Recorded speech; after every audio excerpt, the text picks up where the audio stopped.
I want to play this quick clip from 2008. It's a flashback to that year's Democratic National Convention, prominently featuring then-Congressman Artur Davis. He was seconding Barack Obama's presidential nomination. Take a listen. I am honored to second the nomination of the man whose victory tonight takes us closer to becoming what we know America can be, ladies and gentlemen. All right, well, that was then. Now, Mr. Davis has deserted the Dems, disillusioned by the kind of change President Obama has apparently brought to America over the last 3 years.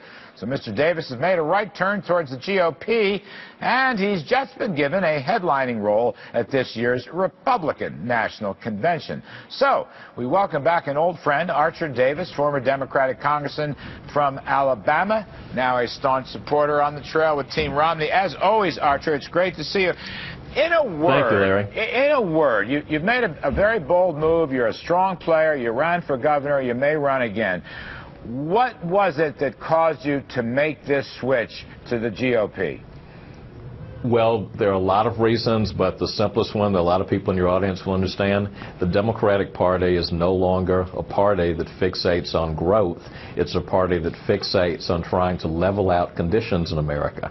And that's a perspective, but I think it's the wrong perspective for the challenges we face. The Democratic Party that I used to know was a pro-growth party that believed if you maximize prosperity, that prosperity will be shared, it will spread, you'll expand the middle class, and it's also a good thing to move people from the middle class into the upper middle class, as well as people from poverty into the middle class.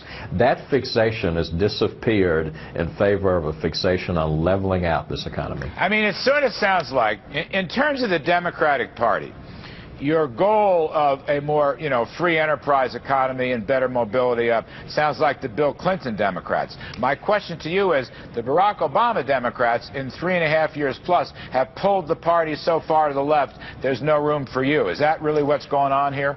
Well, that's right. There used to be a growth agenda. Now the agenda is more mandates, more taxes, more threats of taxes for businesses, more regulations for businesses, the EPA becoming more aggressively involved than ever in every aspect of our economy, things that can't pass Congress happening through regulatory fiat. The reality is it's a party whose priorities have changed. And a party that's fixated on mandates and regulation and growing government's footprint is incapable of creating genuine, sustained growth in this economy. I was just reading your article in the National Review, and you cite some very big disappointments. Black unemployment, very high.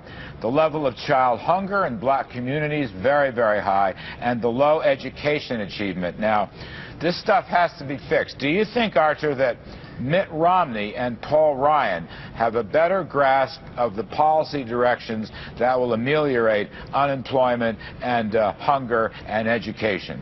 Well, they do, because they recognize that you don't solve those problems by throwing money or new programs at them. You solve them by strengthening the entrepreneurial base and strengthening the education system and strengthening the skills base of our workforce. That's the way you attack those problems. I saw Paul Ryan earlier today. That's why I'm informal. As you know, wear ties to Paul Ryan events are not allowed. I saw Paul earlier today, and I'm encouraged by the fact that he's on the scene as the next vice president of our country. Paul Ryan's one of the smartest guys I've met in the United States Congress, but he's also a very courageous guy. He understands that we have to deal with these challenges of promises made to the next generation that we can't keep. We have to deal with these challenges of unsustainable mandates, and if we don't deal with them, we're going to get a train wreck. The same way we had a train wreck around the capital market several years ago that nearly caused a depression, we will get a train wreck of that kind around entitlements unless we act now. What we hear from my old party, the Democratic Party, is that, well, you can't act, you shouldn't act, because, well, that's just not what we should do right now. It's not what Democrats should do. Well, that's the thing. Now, here you got Joe Biden, who's sinking like a stone in the polls, as he should, saying that Romney and Ryan will put you all back in chains. You called that racial viciousness. I happen to agree with you. He won't even apologize for it. He ought to be thrown off the ticket. What's your take about this Biden story?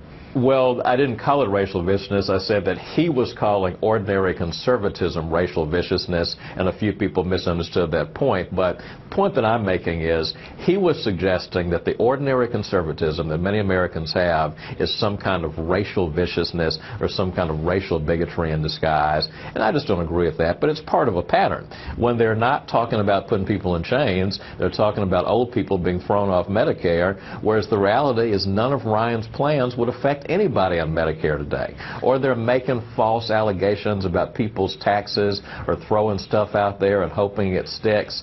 It's a campaign that, frankly, doesn't become the challenges that we face in this country. Artur, right now. I got 25 seconds. What's the biggest talking point you're going to make for Governor Romney as you go out there for him? 25 seconds. That there are about 7 million of us who voted for Barack Obama who are traveling in a different direction right now because we didn't get the unified country we wanted. We didn't get the results we wanted on the economic front. Wow, great stuff. All right. Former Congressman Artur Davis, we appreciate it. Anytime. Thank you very much. Thank you,